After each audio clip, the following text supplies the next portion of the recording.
oh my Allah, you are my Lord. Allah, Allah, you are my Lord. I bow to you, Allah. Oh my Allah, you are my Lord. I bow to you, Allah. Oh my Allah. Alhamdulillahi Rabbil Alameen. والصلاة والسلام على نبينا محمد وعلى آله وصحبه أجمعين. All praise is due to Allah alone, and may peace and blessings be upon our messenger Muhammad sallallahu alaihi wasallam and his family and his companions. Brothers and sisters, Assalamu alaikum wa rahmatullahi wa barakatuh. Welcome to another episode of the basics of a Muslim's belief. So after mentioning the name Allah, Allah subhanahu wa ta'ala mentions the name Ar-Rabb, that Allah subhanahu wa ta'ala is the Lord. And the second indication of the importance of this name is that if we look at the dua of the prophets throughout the Quran, what do we see the majority of the dua of the prophets being made with? Rabbana. And there are books you can get called or authored about Rabbana, authored about all of the du'as that begin our Lord. I think there is a mention of somewhere around the number of 40 in the Quran, or perhaps more than that in the Quran, that mention the word Rabbana, our Lord, in terms of a dua that was made or that we are commanded to make from the prophets or from the pious people. And I want to ask you a question that I want you to think about for a couple of moments before we give you the answer. Why do you think that the prophets began most of their dua with the word Rabbana, our Lord? Why not begin it, Ya Rahman, Ya Arhamar Rahimeen, all the most merciful of those who show mercy? Why not begin it, Ya Hayyu Ya Qayyum, or the ever living, the one who sustains all of his creation? Why do they begin Rabbana? Have a think about that as we go on to explain the meaning of the word Rabb, and see if you get the answer right when I give it to you in a couple of minutes' time, inshallah. In terms of the meaning of the word Rabb, generally in the Arabic language, the meaning of the word Rabb, as Ibn al-Athir, rahimahullah, said, he said that it means Al-Malik, Al-Sayyid, Al-Mudabbir, Al-Murabbi, Al-Qayyim, Al-Mun'im.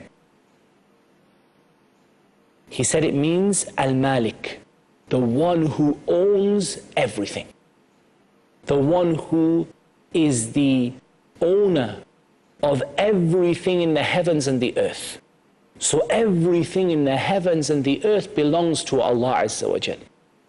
And Allah Azza wa Jal gives from his dominion to whomsoever he wants, subhanahu wa ta'ala. So he may give a king a kingdom, but the kingdom that he gives to the king and the king belong to Allah Azza wa Jal. And Allah subhanahu wa ta'ala may give you wealth that you sustain yourself with, but that wealth that he gives you belongs to him subhanahu wa ta'ala. And this body that Allah Azza wa Jal has given you and the health that Allah subhanahu wa ta'ala has given you belongs to Allah Azza wa Jal. So Allah subhanahu wa ta'ala is the owner of everything and the owner of the dominion and the possessor of everything subhanahu wa ta'ala. And then this becomes particularly clear on the Day of Judgment. And this is why Allah Azza wa Jal says, Maliki Yawmiddin. Why does Allah Azza wa Jal not mention Al-Malik in a general sense? Why does he relate it specifically to the Day of Judgment, the Day of Recompense? Because on that day it will be clear that there will be no other kingdom, and there will be no other king, and there will be none of the kings of this world who will hold anything or have anything.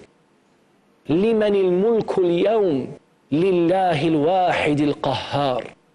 Who will the dominion, the possession of everything belong to on that day? To Allah, the one, the subjugator, the one that cannot be resisted, subhanahu wa ta'ala. And from the meanings of Ar-Rabb is As-Sayyid, that Allah subhanahu wa ta'ala is the master of everything, and that Allah subhanahu wa ta'ala is the one who commands, and we are the one who obey his commands. From the meanings of Ar-Rabb is Al-Mudabbir, the one who controls the whole universe, and nothing happens in this universe except that Allah Azza wa Jal decrees it and allows it to happen. Jalla fi ula. So Allah Azza wa Jal is the mudabbir, the controller of the universe. And if Allah Azza wa Jal is the one who controls everything, then how can we worship other than Him subhanahu wa ta'ala? And Allah subhanahu wa ta'ala is al-murabbi, the one who brings up His slaves and nurtures them and gives them what they need in their lives and teaches them what they need to know. And you know the word tarbiyah, when you bring up your small child and you take that small child from being just a baby and you raise them up and you feed them and you look after them and you teach them.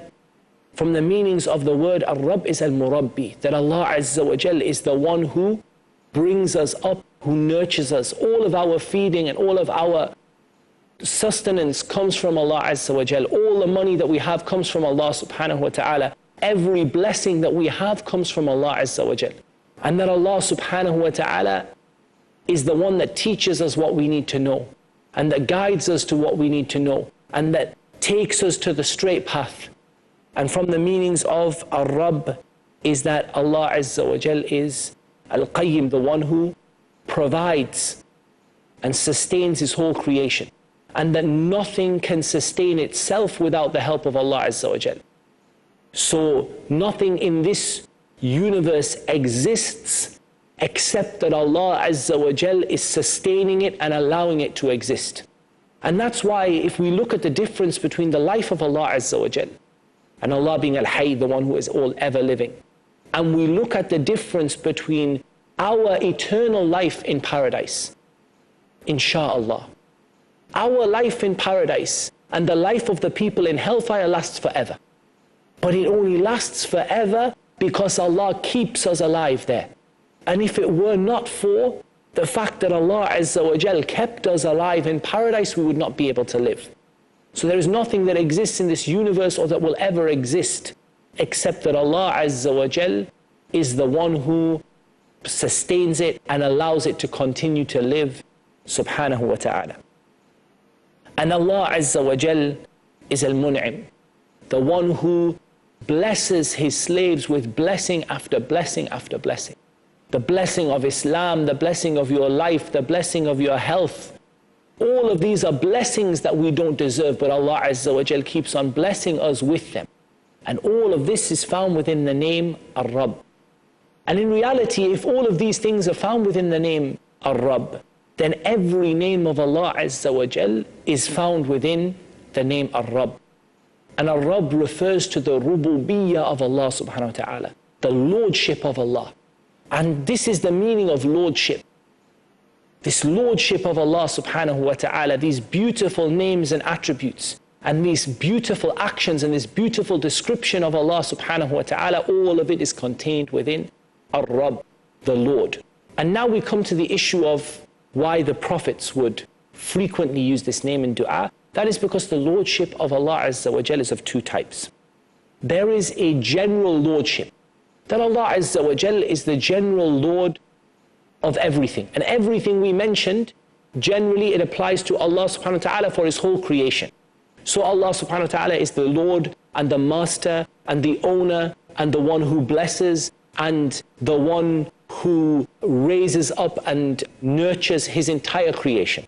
But if we look at the difference between the way that Allah nurtures and teaches and brings up the believers and the way that Allah blesses the believers versus the way that Allah blesses the disbelievers, and don't think that Allah doesn't bless them, Allah showers them with blessings. From the greatest of those blessings is that Allah Azza wa Jal doesn't immediately take them to account for their disbelief, but Allah subhanahu wa ta'ala gives them time. Perhaps some of them will be guided by His permission subhanahu wa ta'ala. But if we look at the guidance and the nurturing that Allah Azza wa Jal gives to the believers versus the nurturing and the guidance that Allah Azza wa Jal gives to others, then we see that there is a particularly special kind of lordship. And that is the nurturing and the teaching and the blessings that Allah subhanahu wa ta'ala gives to the believers over those who do not believe. Some of the ulama of Islam, the scholars of Islam, they say that this is why the prophets would call upon Allah Azza wa Jal, Rabbana. That Allah subhanahu wa ta'ala chose those prophets over everyone else. And that Allah subhanahu wa ta'ala nurtured them in a special way over everyone else. And that Allah subhanahu wa ta'ala blessed them in a special way over everyone else. And so reminding them of that blessing and thanking Allah Azza wa Jal for it, they would call upon Allah, Rabbana, the one who chose us, the one who nurtured us, the one who taught us and preferred us over all of the rest of his slaves. And Allah Azza wa Jal knows best. We'll take a short break, and after that we'll be back looking at the other names of Allah Azza wa Jal, Ar-Rahman and Al-Hayy Al-Qayyum. Until then, Assalamu alaikum wa rahmatullahi wa barakatuh. I bow to you.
Thursdays provide.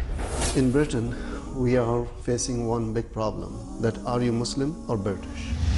The space to talk. In India, back home, they ask, are you a Muslim first or Indian first? And we Muslims should know how to reply, how to turn the tables over. The place to knock. Why Trinity cannot be regarded in that sense, Father, Son and Holy Spirit? The opportunity to ask. But even if we agree that what the Christians say, that he was crucified, so if Jesus Christ, peace be upon him, died for 3 days, who controlled the world? That means even God died? The freedom to unmask. So there are various ways which we can prove the argument to be wrong. Let's meet Dr. Zakir tomorrow at 6:30 p.m. and repeat telecast at 9:30 a.m. Saudi Arabia on Peace TV. Who was the first prophet? Was a prophet the first one to read and write? Did God speak to a prophet? A prophet in a prison. A prophet who commanded the birds, insects, and animals? Want to know more? Join us for Stories of the Prophet. Stories of the Prophets, next on Peace TV. I bow to you. Assalamu alaikum wa rahmatullahi wa barakatuh. Brothers and sisters, welcome back. We're talking about some of the most important of the names of Allah Azza wa Jal. We've spoken about the name of Allah subhanahu wa ta'ala, Ar-Rabb, and now we come to speak of the name of Allah Azza wa Jal, Ar-Rahman. And Ar-Rahman is another comprehensive name of Allah Azza wa Jal that covers all of the meanings of those names that give us hope in Allah subhanahu wa ta'ala. All of those names that give us hope in Allah subhanahu wa ta'ala. And hope in Allah Azza wa Jal is a fundamental pillar of the Muslim's worship. We mentioned previously that a Muslim's worship is based upon 3 pillars. It is based upon the love of Allah Azza wa Jal, and it's based upon hope in Allah subhanahu wa ta'ala, and it's based upon fear of Allah Azza wa Jal. As for the love of Allah subhanahu wa ta'ala, then we find it in the statement, Alhamdulillahi Rabbil Alameen. All praises to Allah, Lord of the worlds. And how can you not have the highest form of love for the one who has nurtured you and supported you and given you your existence and your life and continues to shower his blessings upon you? Ar-Rahman, Ar-Rahim. This gives you the hope in Allah subhanahu wa ta'ala. Maliki Yawmiddin, and this gives you the fear of Allah Azza wa Jal.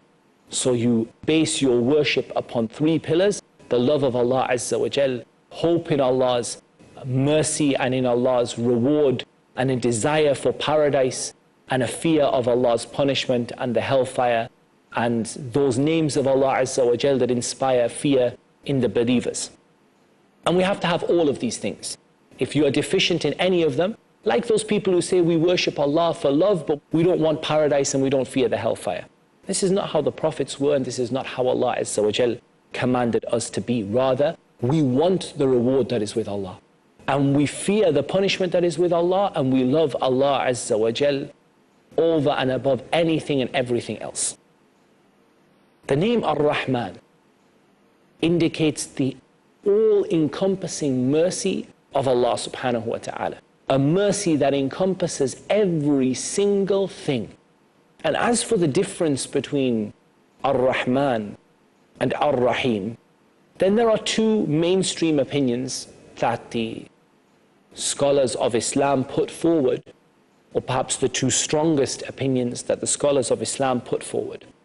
The first is that Ar-Rahman refers to the general mercy of Allah. Like we said with the name of Allah Azza wa Jal, Ar-Rabb, the Lord has a general meaning that Allah is the Lord of everything, and that Allah particularly gives a special nurturing and a special blessing to those people who He guided. Likewise, some of the ulama divide Ar-Rahman and Ar-Rahim. That Ar-Rahman refers to the mercy of Allah that is general over all of the slaves of Allah subhanahu wa ta'ala. Azza wa Jal sent only one part out of 100 of His mercy to the earth, and all of the mercy that you see on the earth is because of that one part that Allah Azza wa Jal sent down. And they said that Ar-Rahim is specific, special mercy that Allah Azza wa Jal gives to the believers in the hereafter. That mercy that is not for the disbelievers. And this becomes clear in the hereafter. Whereas many of us may live happy lives whether we are believers or not, in the outward sense, if not in the inward sense.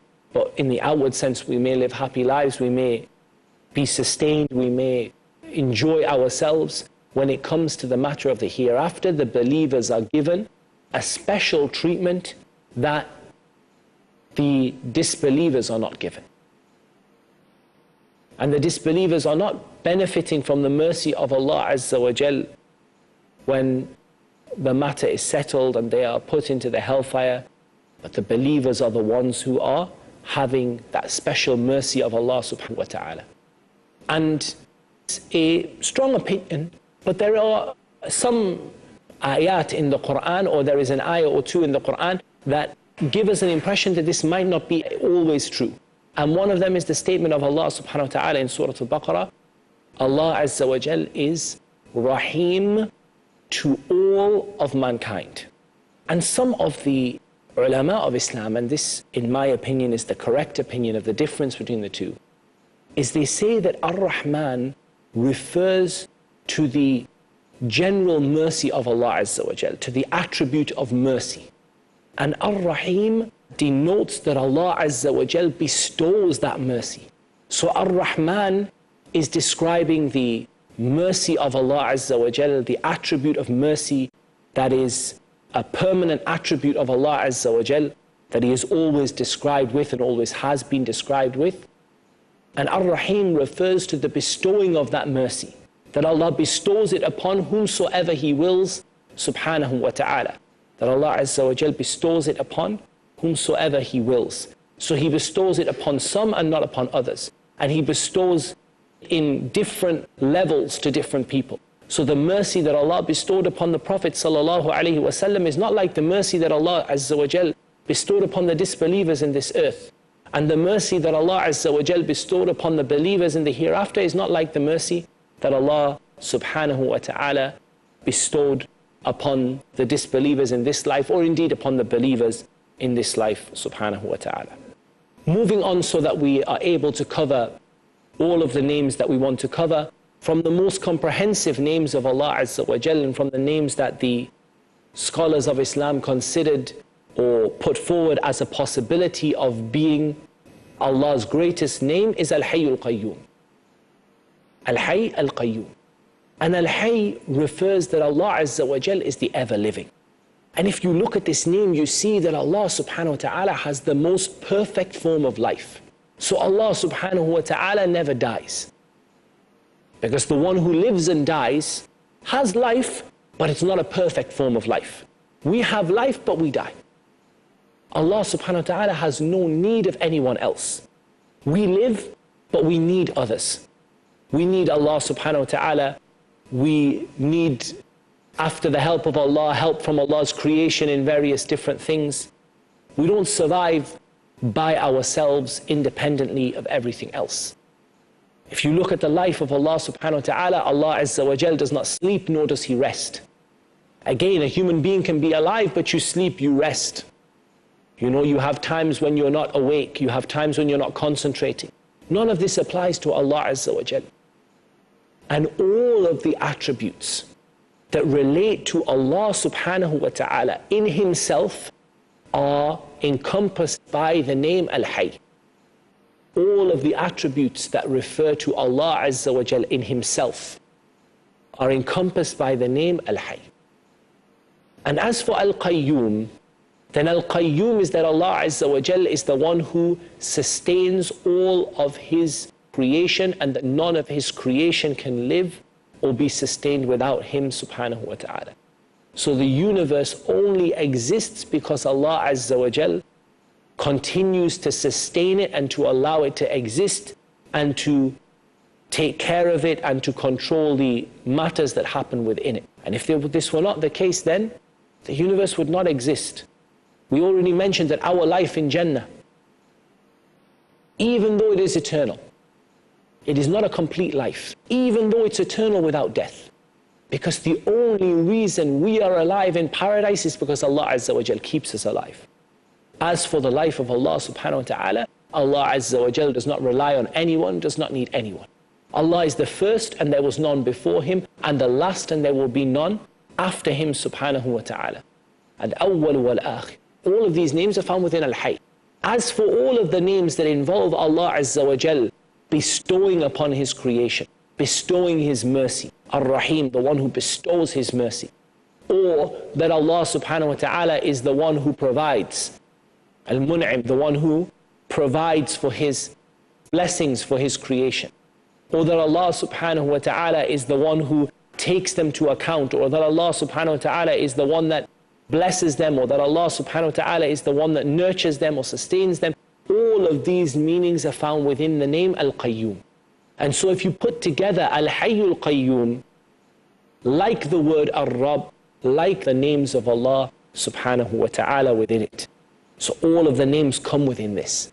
And so if you look at any of the names of Allah, the names are either talking about something that Allah Azza wa Jal does to His creation, in which case they are encompassed by Al-Qayyum, or they're talking about something that Allah is within Himself. That Allah is the first and the last doesn't relate to something that Allah does to His creation, but it relates to a description that is Allah subhanahu wa ta'ala. As for something that Allah Azza wa Jal does towards His creation, the actions that Allah Azza wa Jal does, these actions, the meaning of them is contained within Al-Hayy as well as Al-Qayyum, because the name Al-Hayy, if you look at life, imagine a man who is in a coma. He's alive, but he's in a coma. He doesn't do anything.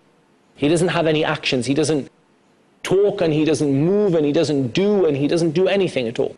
He's in a coma. You wouldn't say this person has the most perfect and complete form of life amongst human beings. وَلِلَّهِ الْمَثَلُ الْأَعْلَى. And Allah Azza wa Jal has the best example. So Allah subhanahu wa ta'ala in His life, this includes that Allah Azza wa Jal has actions that He does.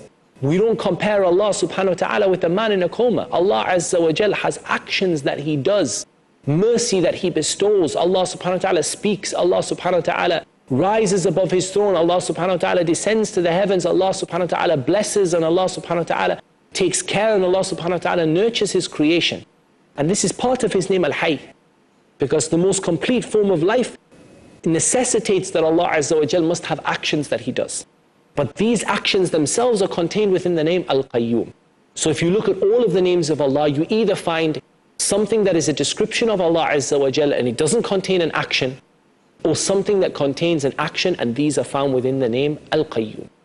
So in this episode, what we've done is to look at some of the most important names of Allah Azza wa Jal after the previous episode in which we looked at the meaning of the name Allah, which is bi'idhnillahi ta'ala, and Allah knows best, Allah's greatest name. So we have looked at Ar-Rabb, the Lord, and we looked at Ar-Rahman Ar-Rahim, and we looked at Al-Hayy Al-Qayyum, the most merciful, the bestower of mercy, the ever-living and the sustainer of all of His creation, subhanahu wa ta'ala.